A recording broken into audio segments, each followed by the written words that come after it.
তোমাদের মধ্যে যারা ফজরের নামাজ পড়ো না, তোমার মতো অসভ্য, তোমার মতো নির্লজ্জ, বেহায়া, তুমি খোদার জমিনে হাঁটো কেমনে? তুমি মাটির তলে হাঁটতারো না?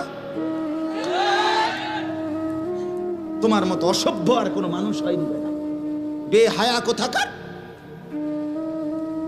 আল্লাহ রসুল সাল্লাল্লাহু আলাইহি সাল্লাম বলেন তাহাজ্জুদ নামাজ, হাদিসে আছে নবীজির জামানায় একবার সাহাবীরা বললেন একজন মুসলমানের ব্যাপারে, ইয়া রাসূলুল্লাহ, এই লোক সারা রাত ঘুমায় থাকে ফজর পর্যন্ত, কোনোদিন তাহাজ্জুদ পড়ে না।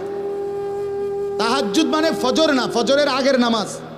কথা বোঝেন নাই আপনারা?